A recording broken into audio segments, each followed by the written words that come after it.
I'm Nabil. I'll be your host for today. I'm one of the organizers at Agnostic Agile UK.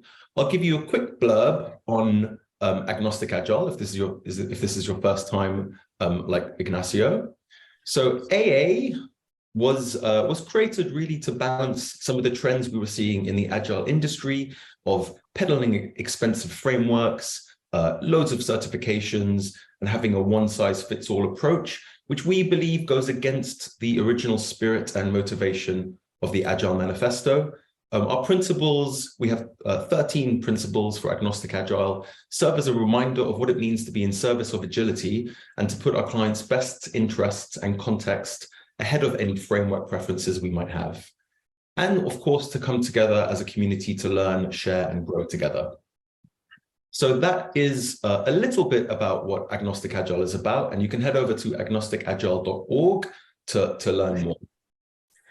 Today, though, we've got a very exciting meetup for you. We've got three amazing panelists, Matt, Sam, and Julie, who will be discussing what the next iteration of Agile might be, or what we may be iterating towards. We'll be looking to explore some of the recent trends we've been seeing in Agile and what that may lead into. We'll look at some of the layoffs that we've seen in the Agile and more widely the tech industry to see if there's anything we should be thinking or doing about that, and more. And we've got loads of really interesting discussions lined up.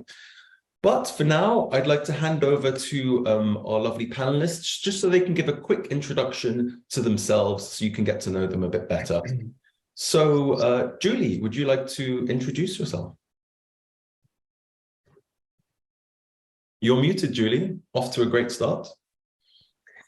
I'm muted because I didn't want you to hear me slurping coffee. My bad. So, hi, I'm Julie. I started quite a while ago. I spent about 10 years as a software engineer. I became a manager. I then spent about 10 years as an Agile coach. Then I became an interim, and somewhere in between that, I also became a qualified psychologist, because after playing with tech for many years, it did hit home, sometimes painfully, that it really does boil down to putting people at the center of what we do. That's me, Matt. Thank you. So Matt Turner. I am probably best known for my love of flow. I have an affinity with continuous improvement and continuous learning, although I don't really have a very high level of formal education. So I'm also probably a little bit well known for, of late, speaking about office political activism and Agile coaching. So that's one of my things that I like to invite people to converse about. And I've been doing this for about 25 years. And only in the last sort of 15 years or so, really in the Agile space, but coming out of operations rather than from software development. That's sort of me. Sam. I am Sam Zwadi. I guess, I don't know what I'm best known for, good or bad, but I founded Agnostic Agile way back when. And I'm really glad to see it's a thriving community still in the London meetup. I have about 15 plus years I started out in delivery, actually. So that's where I started out, project, program, portfolio management. Underline that with Agile stuff, and we'll get into why maybe later. And now I focus almost solely on transformation work. And that's where I play. Short and sweet. Lovely. Thank you so much for the introductions. And yes, very pertinent point. Sam actually founded the Agnostic Agile movement, I think in 2017. So it's obviously lovely to have the founder of AA here at our meetup. So now that we've had a bit about our panelists, I'll be asking them some questions, and they'll be having a little discussions amongst themselves. If you audience have questions yourselves, feel free to use the chat system. And if there's anything really topical about the thing that the panelists are discussing, I'll try to bring it in and maybe ask you to ask your question or just ask it on your behalf. But we will also have 5 or 10 minutes at the very end of the chat, of the meetup, for general audience Q&A.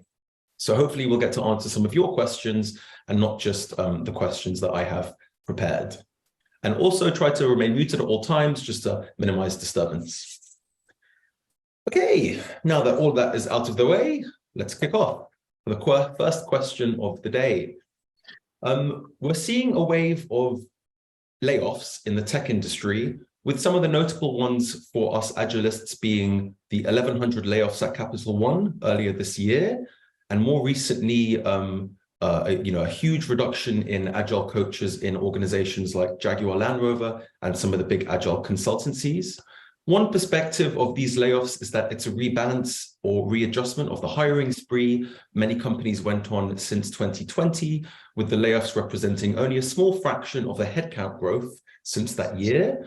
Another perspective is there was a Stanford professor who has studied organizational behavior for 20 plus years, and he attributes the waves of layoffs to something called social contagion, aka copycat behavior, where instead of being driven by sound economic principles, companies like to copy each other, because if one big player does something, if other big players also do it, then it creates that sort of, oh, we're just going with the industry or the trend.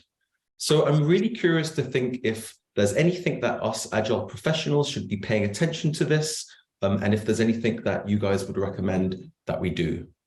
Perhaps Sam, you would like to kick us off with this one. Well, interesting.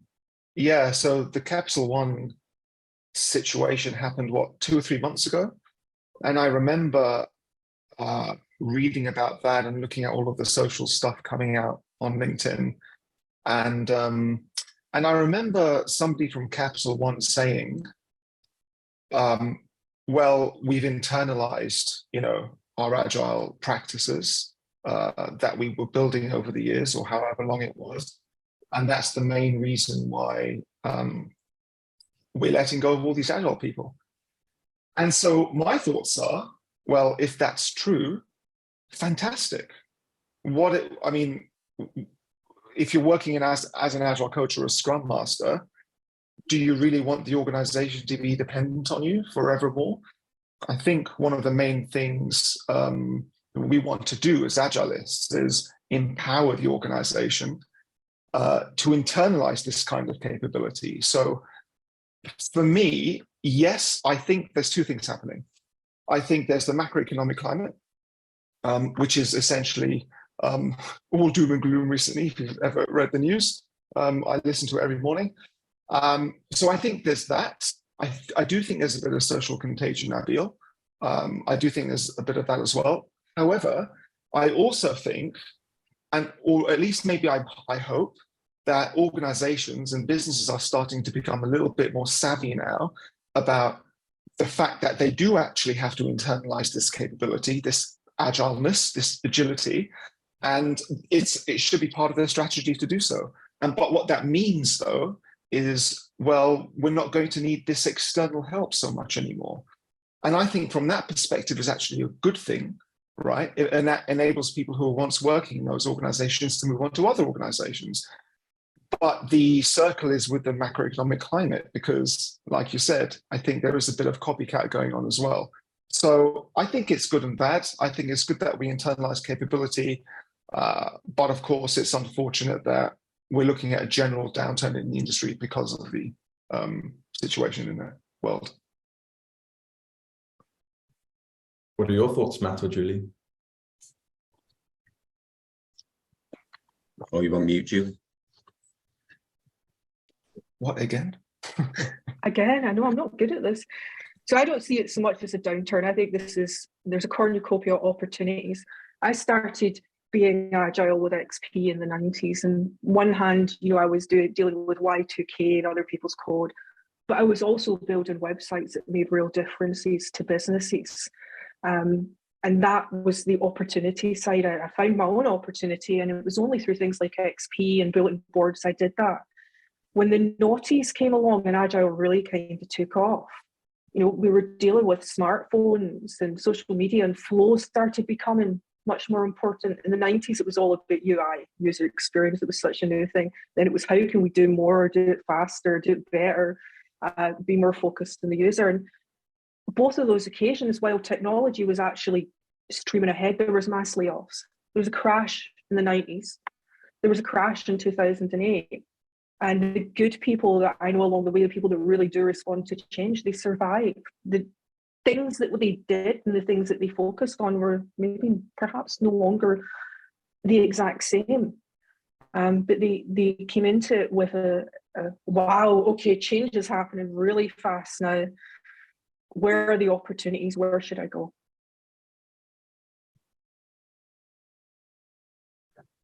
I sort of see it as there are a lot of things happening. The two reasons that you picked out there about the layoffs, about the social contagion, but then also about the sort of like a bubble of overhiring. I think are only a couple of the explanations. I think there are obviously many more. I think some of it that I've sort of seen and not necessarily experienced, but had friends who've experienced it. We're getting into an era where some of these big organizations that have hired in a lot of agile expertise sort of seeing that they're making money hand over fist. We might say, like, financial services, fossil fuels, and so on. And they're sort of coming to the end of, like, why are we bothering with this? Why do we need to have this set of people wandering around banging on about humanity? We're raking it in. So actually, if our main concern is shareholder value, these people come at a cost. And it's strange, isn't it? Because, like, counterintuitively to us, we sort of talk about, it being, our practice being humane, our practice talking about going slow to go fast.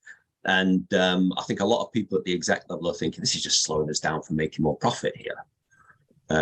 So let's just jettison those people. And I don't necessarily think they've internalized it. They're just sort of seeing, like, well, what's the point? I should probably pause. There are other things that I think come into it, but I think that's something to pause on and see if my fellow panelists or how the chat's going from what I said there. Yeah, I think that's a great point to explore more. And I think Marcelo asked a question in the chat that's really directly related to that. Marcelo, I'll give you an opportunity to ask the question you asked a couple of minutes ago in the chat. If not, I can ask on your behalf. Oh, yes, thank you. Thanks for everybody. No, my point is, if it not maybe one thing that the reason that there are so many layoffs in the Agile coach and Scrum Master is because the companies don't see the direct value that these roles are providing. And I will say that it's probably a failure from the people working on that, in the terms that we are not always trying to show the value of the things that we do. People don't understand, and it seems to be a kind of redundancy or something that is a bureaucratic role or something like that. I think it's a really, really great point. I think that quite often, though, we spend an awful lot of time trying to show our value in various ways that actually aren't value to the decision makers. They don't make a difference to the bottom line or anything, that matters to shareholders, etc. I think, though, I wouldn't blame the people. I think what we're seeing with Agile is we're coming to the end of the change curve again with Agile. So we have systemic issues. I mean, even if you look at the rates to pay, they're lower now than they were 15 years ago, because the role itself has become so devalued.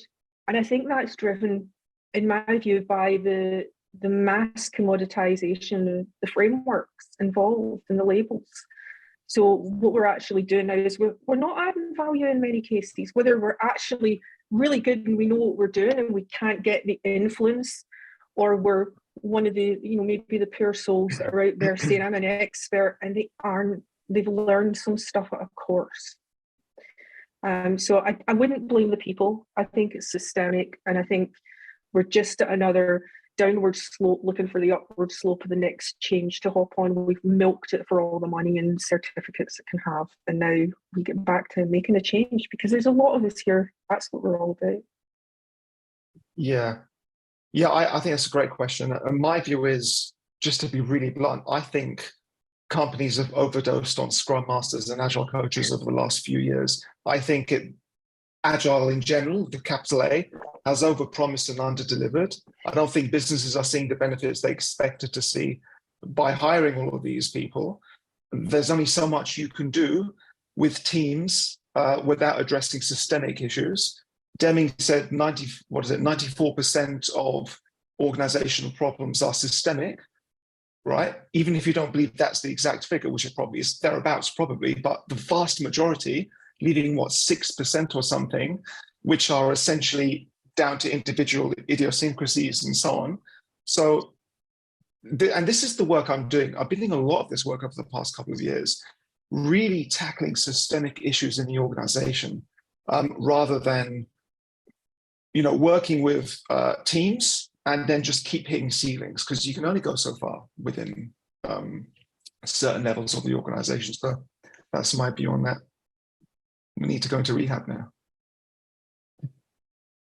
I kind of went differently. I actually took on the job of being the leader with all of the burdens on their shoulders. So running global engineering functions, dealing with group IT, creating it for the first time. And it's really been interesting. And I realized that many who label themselves as Agile coaches or agents of change, they just don't have the context to really have the right conversations. And I think Sam's one of those rarities, as is Matt, which you can see by their Twitter and LinkedIn reputations, etc. Great points, great answers. Andrew, you got your hand up, so did you have a follow-on you'd like to ask the panelists? I think we're going through exactly what Lean went through. One of the big challenges we're going through is people trying to lock things into frameworks. When it was Lean, then we had Six Sigma, and it all became just too overwhelming. Lean and Agile is very, very simple. If we kept to those very, very simple principles about how to eat an elephant, well, you eat it in small chunks. How do you break things down? If we could actually explain to people the benefits we get by becoming agile in IT, by delivering microservices and how those fit into a range of value streams, and really explain that what we're actually doing is actually minimizing processes rather than creating new processes, I think we get a lot further. The minute somebody starts talking safe to me or to any of my colleagues at C level, they switch off. They want to understand that what we are doing is actually finding a way of communicating up and down the organization better by leading with outcomes, right? And ensuring that we deliver those outcomes and we actually make sure that everybody in the business understands those things. Agile isn't all about, as you know and I know, scaled Agile or any of the other frameworks. It's about how do we communicate between ourselves better. I think we've overcooked it. I think the money being made by SAFe and all those people has destroyed it, just like Six Sigma did to Lean. We've overcooked it. However, Lean is back. Yeah, so I'm hearing that we've overdosed on Agile coaches and Scrum Masters. We've overcooked, the complexity that we're adding into these things. Great conversations. I think we've had a really balanced set of opinions on this, which hopefully gives you, audience, some insight into it. Why don't we move the conversation on to a different topic? Can I just make one point, Nabi? The demand for Agile coaches hasn't fallen. If you look at the number of recruitment posts I see going across a friend's recruitment company, Broadlight, the number of coaches required has not diminished. And with us in the South African Software Development Hub, I think last week we had 20 inquiries about executive coaches and Agile coaches and Scrum coaches. Great to hear that. I just want to chime in that really quickly. I know you want to move on, but I think I hear what you're saying, Andrew. That might be localized, I'm not sure, but I can tell you that here in Melbourne, where I am at the moment, there have been quite a few people shall we say, on the proverbial bench, in particular Agile coaches and Scrum Masters. But again, I think this is a temporary thing for this time of year. I don't think it's a sign of the greater, situation, but time will tell. I do think the market has overdosed on these two roles, though, especially SMs and Agile coaches. But I said that already. I think there may be as many roles, but as I said, they're paying less now than they did 10, 15 years ago in many cases, because the roles have become commoditized to a large degree. Yeah. Okay, thank you so much for sharing your thoughts.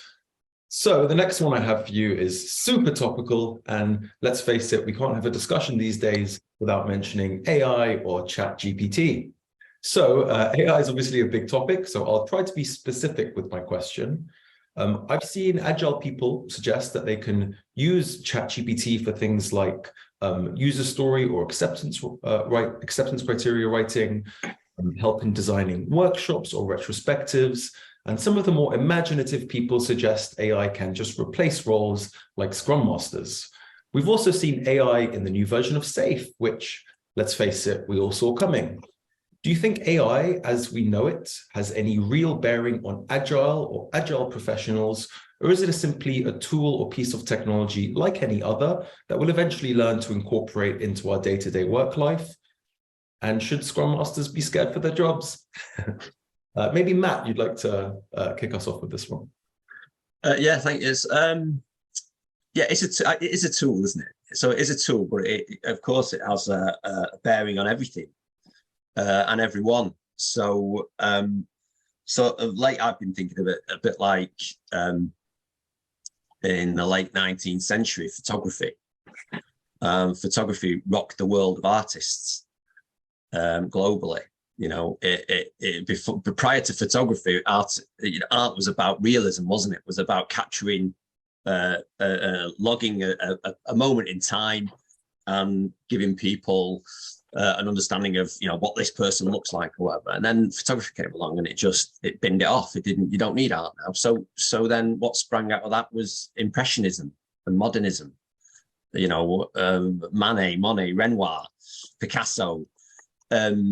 So it's what we do with it, and humans are very resilient. We're going to do things with AI, but also we're very contrary as well. So there'll be a reaction to it if it starts to take too strong a hold. There'll be a set of people who react against it and try and squash it, because we're not averse to a bit of conflict in our lives, are we, as humans? So we sort of, I think, it's exciting at the moment.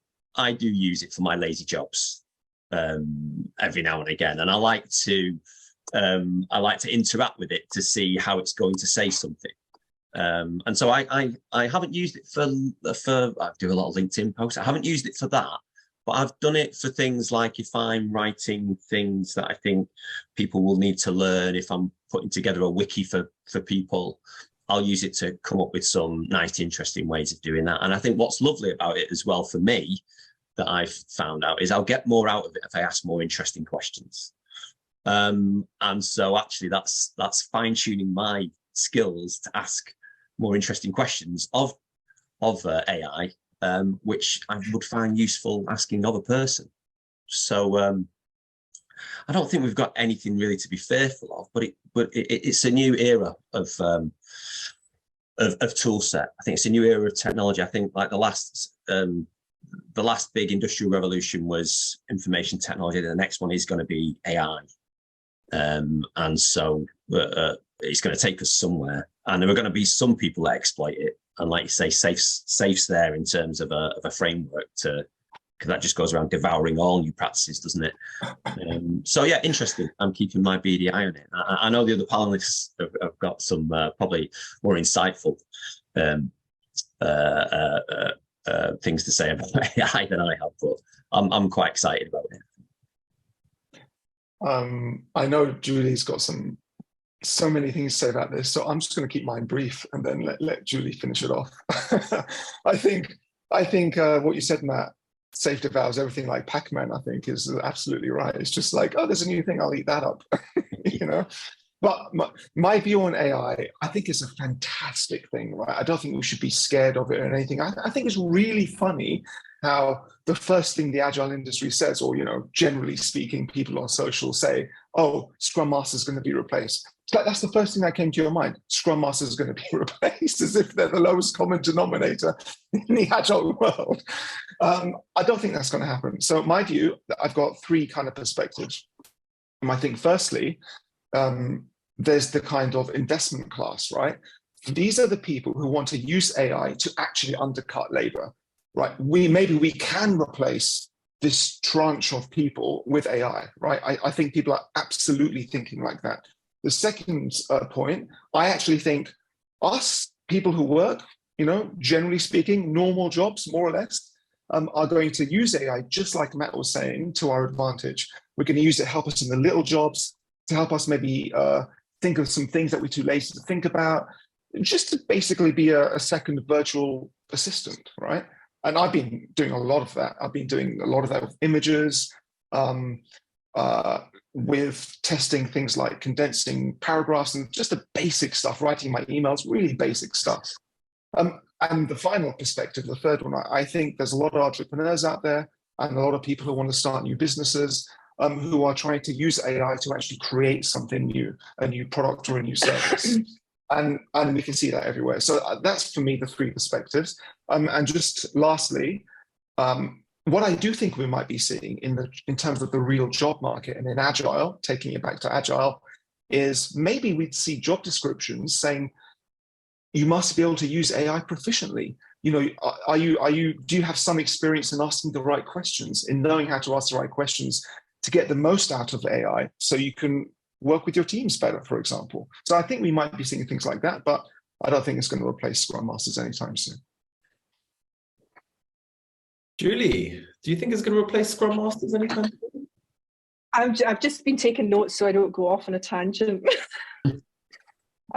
First of all, I'm going to say to Mohammed, you're absolutely right. In fact, not only is this just like when the internet came out, I've been playing a lot with the various newcomers to AI, and I'm going to say, I'm not sure they are AI at the moment. I think they're just an evolved version of, you know, the search engines I was programming back in the 90s. You ask it a question, as Matt said, it's only as good as your questioning, like most things in life. My fear with it is that people may stop questioning because they think they'll just get an answer directly from there. And also, if it is like the internet, two problems with the internet. One, it's full of crap. Two, it's really hard to find about 80% of the stuff that's out there. I know I'm not talking drugs and guns, but you know, some bulletin boards, etc., that I used to use in the 90s. Now that JavaScript's back, there's stuff I'd love to go back and revisit.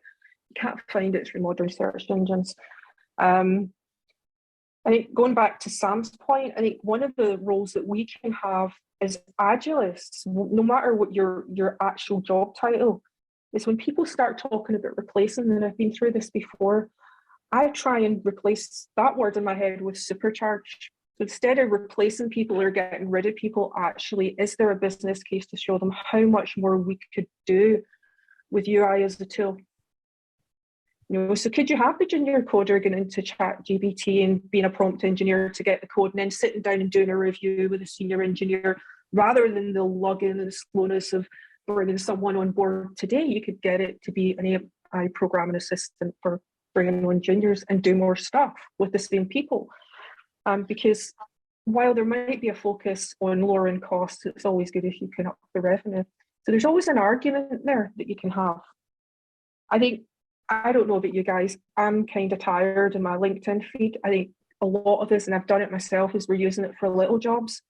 But there are people out there who are right now building a brand, and yeah, I can tell you they're using GPT plus every step of the way, the format, the icons, everything else, and it's really dull. I'm actually at the point now where I think I'm going to have to start unfollowing multiple offenders because it's the same crap, and if you don't read it carefully, it still makes stupid mistakes. It's only as good as that goes into it and the questions we ask. So if you type in what is Agile to Bard or GPT, they'll still talk about project management, everything else, and people are pumping this out. I think there's going to be a lot of junk. I'm going to go back to the mention of user stories. stop it, guys. The purpose isn't user stories. The purpose is the conversation and understanding what the user needs. You know, maybe I'm really lucky. I grew up when actually there was no user stories. What you had was an index card. You stuck to a board with blue tack or magnets if you were wealthy. But it condensed things, and it was actually just a little record of conversation with stuff scribbled on it. So ChatGPT, yeah, sure. Could it give you a template? Absolutely. But is it going to tell you what your users want? No. And this brings me back to the kind of, you know, if you're a framework peddler, ChatGPT will probably let you produce more content, get more answers, pretend you're something you're not.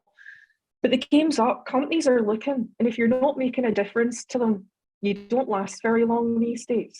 So I actually think for those of us in this room who actually think and understand, and we don't just, you know, abide by Agile frameworks, we bring a whole host of, you know, one of my favorite things is The Secrets of Consulting by Jerry Weinberg, one of the most useful books out there, nothing to do with Agile. The people that still think and ask questions, I think have got a really strong future. And I know that's a good proportion of the people in this call. So I think AI, yes, it can be a tool. We have to be cautious that we don't lose our authenticity and our ability to think along the way. Yeah.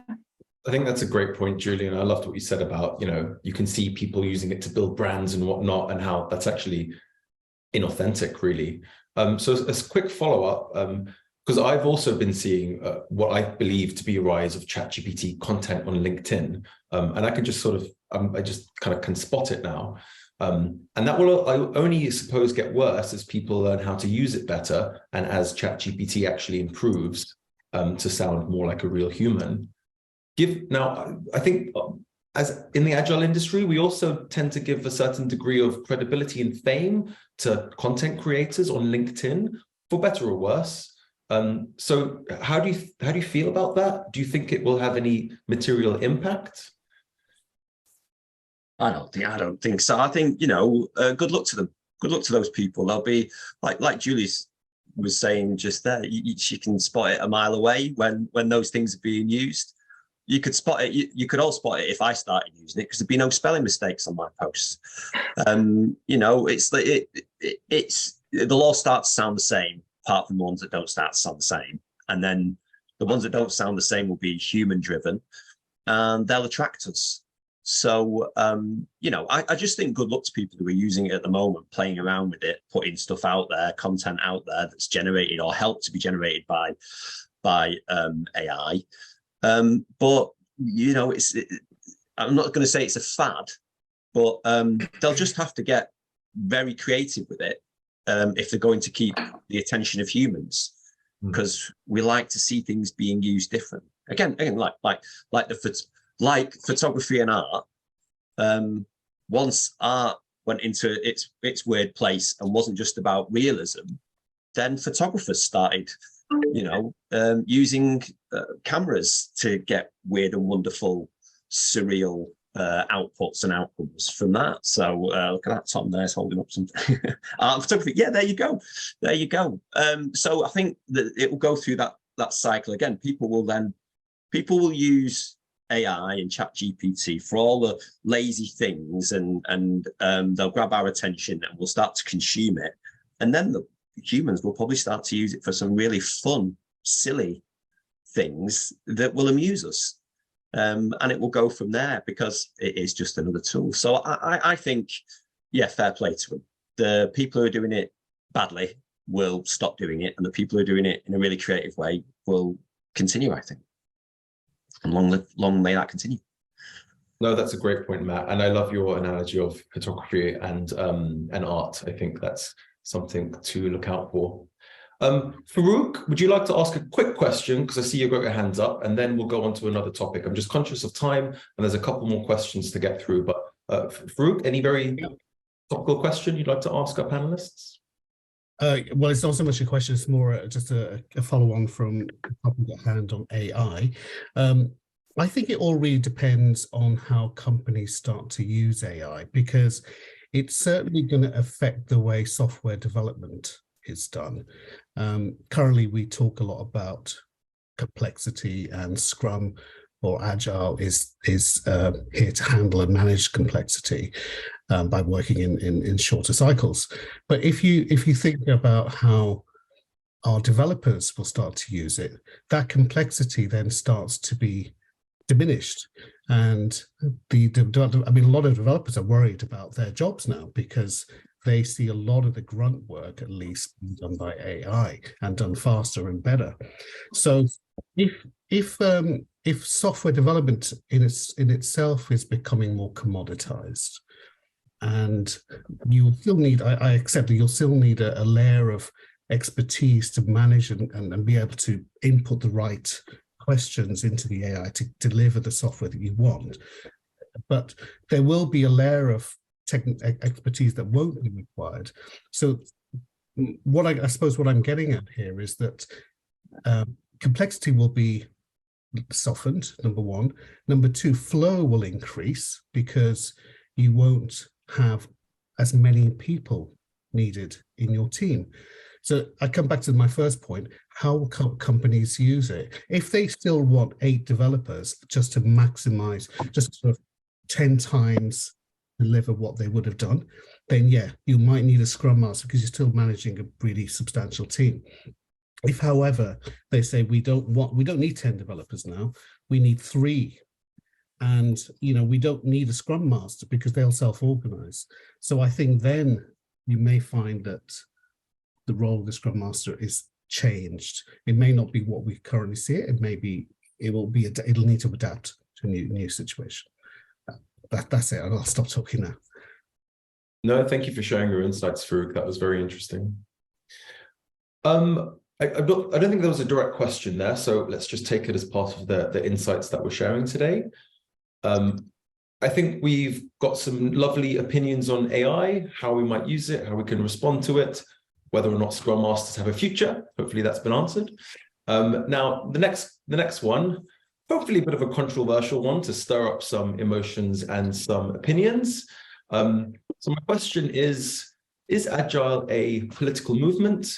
And how do political concepts such as right or left-wing ideologies and activism translate to us as Agile professionals and our industry? And is there anything we can learn from this? Matt, I know you have thoughts on this one, so why don't you kick us off? You've put that one in just for me, haven't you? Yeah, no. So I mean, yeah, I don't think it should be controversial. I just think that politics is everywhere all the time. A bit like art is everywhere all the time. It's inevitable. And so, I mean, politics is basically just about how we make judicious decisions. So how we reason things out. So there's always going to be some form of politics there's politics in society. So there's going to be politics in organizations. They're a microcosm of that society.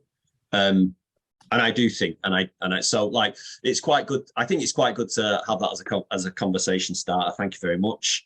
In terms of where Agile goes next, because I feel like that's where it came from.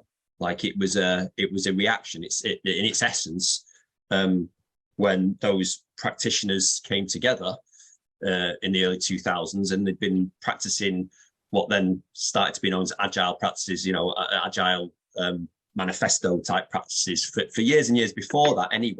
But when those people came together, it was as a reaction to what they felt was probably exploitative measures by industry. And so, we're not going to work in that way anymore. We're not going to be exploited. If you hark back to the times when developers were having to sleep under their desks because of crunch time and so on. And whips were cracking so that things got over the line and things like that. So I do think, I mean, Agile has a manifesto. It's about people coming together and in large groups and saying we're going to do things differently. And I do think, so one of the things that I talk about a lot is that I do feel that Agile practitioners, Agile coaches in an organization are supposed to be not necessarily political, but we all know about office politics. We all talk about office politics a lot of the time, And I think Agile practitioners are office political activists. We are trying to get people to change how they work together in these organizations. And we can say we can introduce some things that feel, I'm a big Kanban fan, and it bangs on about being evolutionary, lean agile being an evolutionary practice, but actually some of the things that we can suggest to people in their everyday working lives can come across as quite revolutionary. Limit that whip, come together and show you're working out all the time, radical transparency and radical candor and all that sort of stuff. That can be quite revolutionary. So yeah, I think it's good to think about where we're going next, because I think some of the things that were being reacted to back in the early 2000s and the late 90s are starting to spring up again. We see people on Twitter, in Twitter, developers asleep under their desks again, and forms of exploitation, and people being thrown by the wayside with these mass layoffs. So, it's part of our role, I think, as Agile practitioners, to introduce that transparency, to find the most sensitive ways of speaking truth to power, and to empower and enable people to have a voice. So I think it's a really good topic of conversation, especially for these enlightened people to come around, I think. Thank you. I like that, Matt. No, it was good. And I relate to everything you're saying. And the reason I relate to everything you're saying is because I remember feeling that feeling when, I was working at a company called Amia when I started to come up with the whole agnostic agile thing, because I had the same feeling that a movement or something needed to be done in the face of this framework, like this overwhelming frameworks will solve all your problems paradigm that we're still actually going through. And it's really interesting because there's a lot of parallels to political activism. Yeah, I mean, I see it as an underground movement is what I think Agile is. And with agnostic Agile, I think there's a lot of parallels. I mean, even in the name, people always ask, well, what is this agnostic thing? Well, there's a couple of answers I usually give, but the first one is the main one, really. If you just look at the word, it's the etymology of the word, comes from the Greek gnosis, right, which means knowledge. Now, when you put an A in front of those things, you negate them. So not knowledge, or you don't know, I don't know. And the idea behind that, and the idea behind, I think it's quite close, I suppose, to a political movement, as you were saying, is I'm not going to be so presumptuous and go into an organization knowing what's going to solve their problem. Like, it's going to be Scrum. That's it. What you need is good Scrum. That will solve all your problems, because that was the zeitgeist that, in 2016, 2017, that probably still is. And I think for me, it is very similar to what you see on TV in Parliament and so on. A lot of these kind of left and right debates. But for me, Agile comes under the covers. It's more of a whispering in your ear in the crowd kind of thing, saying, have you heard of this thing? It's a lot better than these two main parties up here. Maybe I see the parties as the frameworks and the Agilists as the people on the ground kind of whispering to everyone else's ears. But anyway, random thoughts there, but I like it. So I'm going to absolutely disagree about the idea of how us Agilists were born. I worked as a software engineer in JP Morgan in the late 90s. An organization where memory was so expensive, things were in mainframes, the internet came along, you wanted to do things cheaply. Suddenly you had to deal with opening up your IT systems to the public. And these were very rich public that we were dealing with.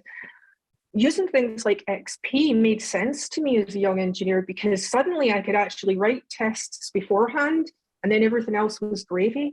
That helped me have better conversations, because I wasn't asking about what I should build, I was asking how I should test it. I started using Scrum because I was a crap manager. When I got promoted, I was angry, no one worked the way I wanted them to work. So it wasn't born. There was times, yeah, I slept under the desk. That was my China gig, but that's because I wanted to. I was at the start of my career. I think in the 90s, anybody in business was doing mad hours. But none of it was born out of feeling that I was an underclass. It was born out of saying, look, IT used to be this huge cost, but it can be this massive enabler now. Instead of paying for a huge call center over there, I can let you upload things onto this thing called the internet. So that helped me have the right language, because it was people like Jeff who had a bit more experience than me. It let me use their words to get the outcomes that I sought. I think it's become politicized. I think as the frameworks have become much more commercial, you've got Scrum versus Safe versus this, but this is human nature. Again, going back to psychology, we all want to feel part of an in-group and everyone else is them over there, the others. I think we'll evolve beyond this. And I think we're seeing, Agile is a very thin slice. We're seeing this in technology. We're seeing it on Twitter, just politically, things have become very black and white and binary rather than the gray, which is where Agile and agility really thrive, and it's actually reality. So, but yeah, I don't think it didn't start as a class struggle. I think it has become very political as big bucks became involved.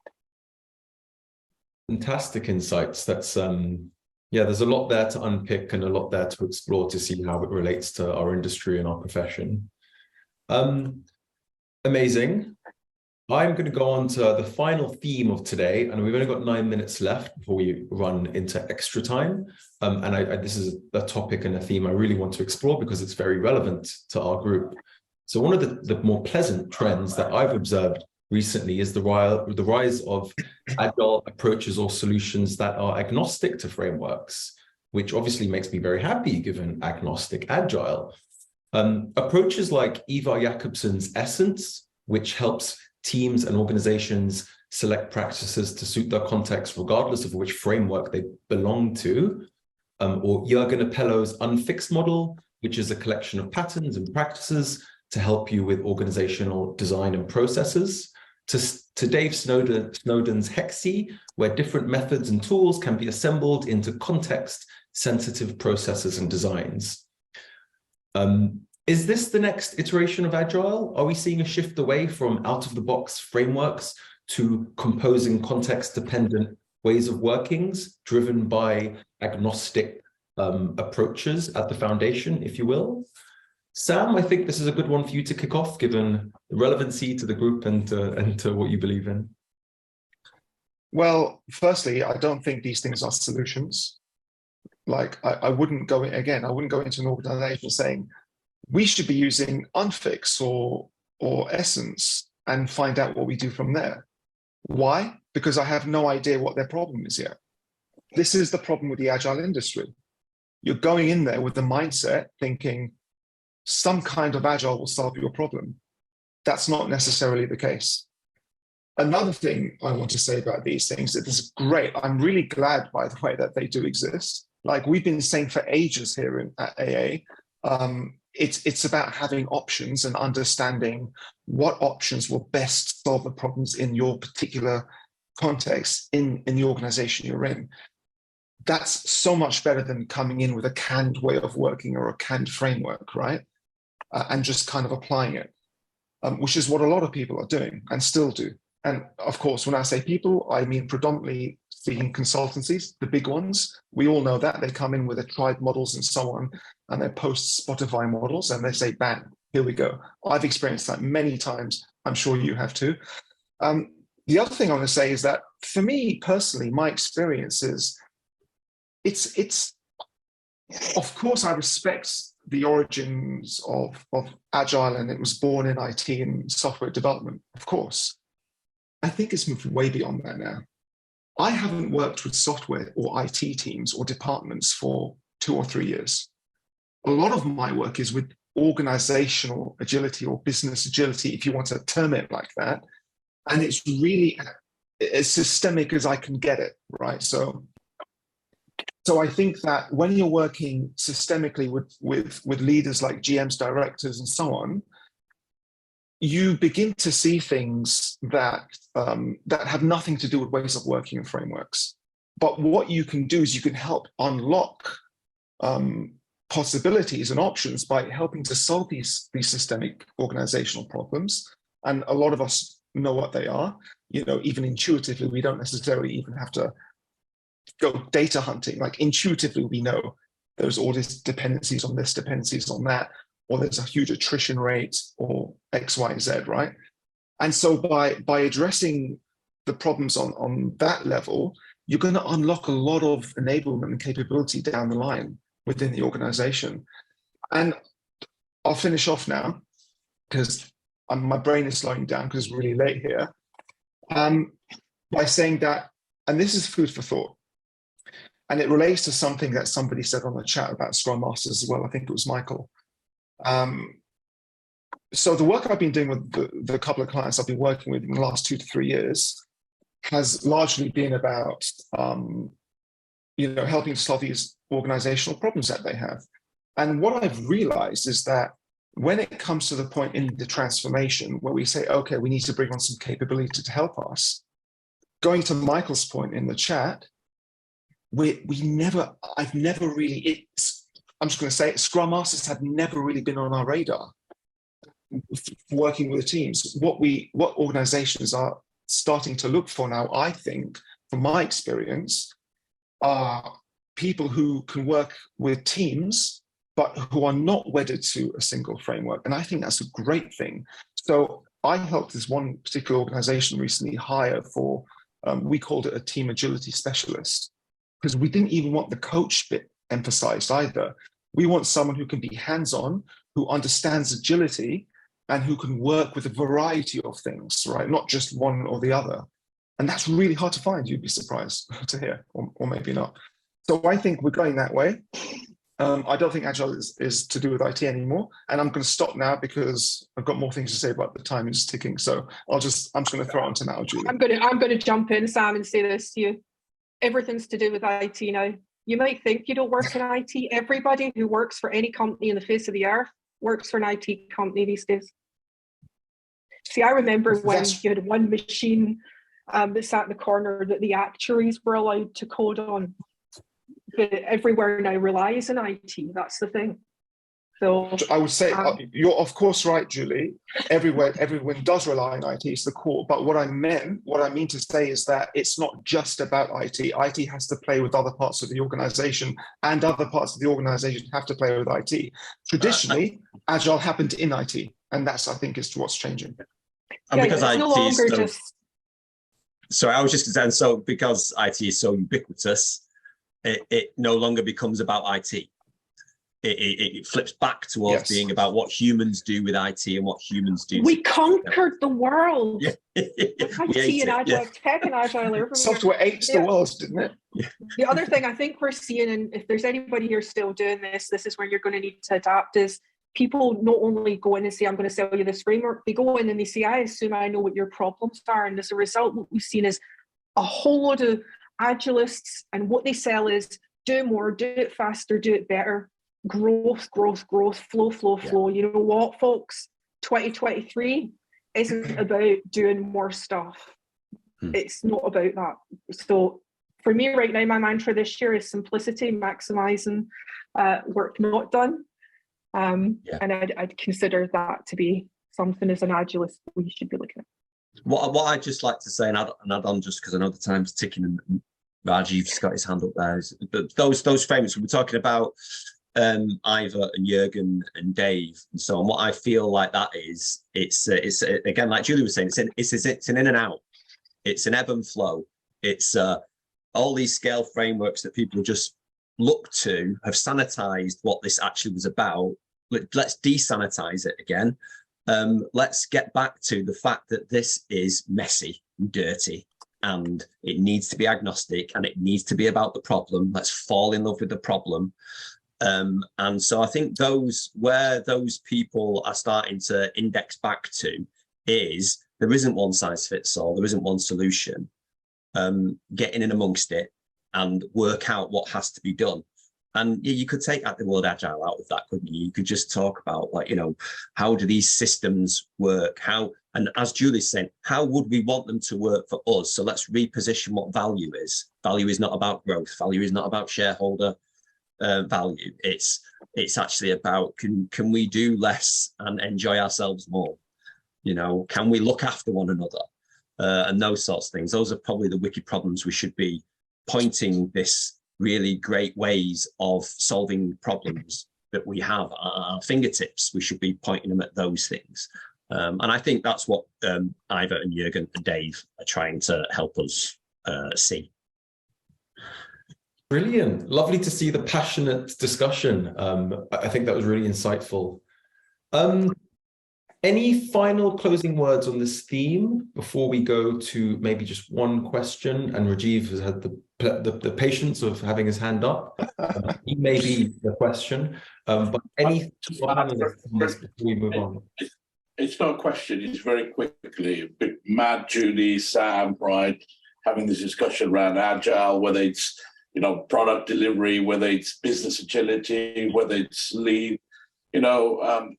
I'm an SBC, right? Okay, so I've implemented transformation in that, and it's all about scaling. People talk about scaling. What is it? Yeah, but it's all about flow. You talked about. It's about, you know, using information technology, because that's where the future is going to be.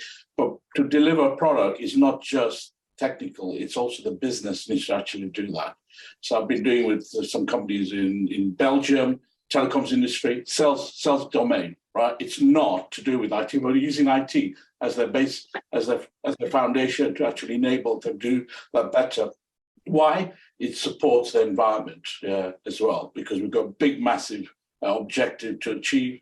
And using these agile words and those kind of things, I think we should forget about using agility. It's all about working together to continuously improve and get better at it and create this framework.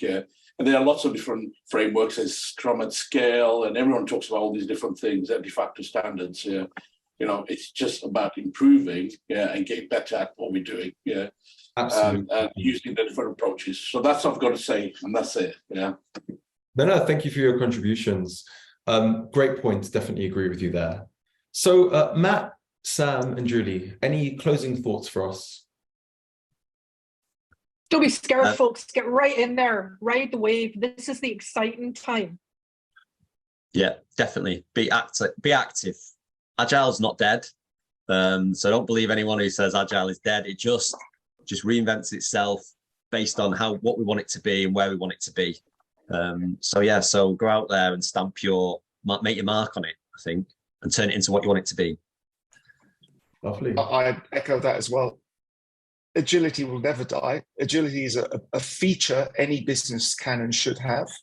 And I just want to maybe give some very objective as a kind of advice to people.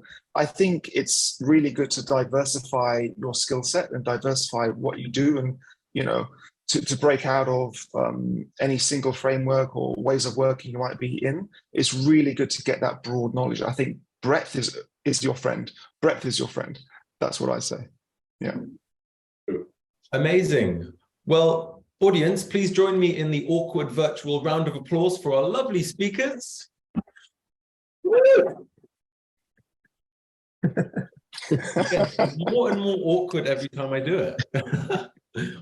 So much better in person. Maybe one day we'll have to go back to having in-person meetups. We needed more time. We could go on so much longer. Yeah, we could, but maybe it's, part 2 of the discussion that we can schedule in the future. But guys, thank you so much for taking time out of your workday and your lunch. We really appreciate it.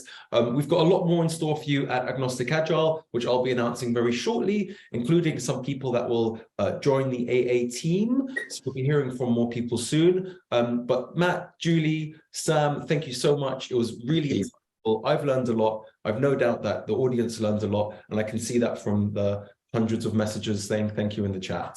Watch out for the recording in a couple of days, so you can also recap on what was said.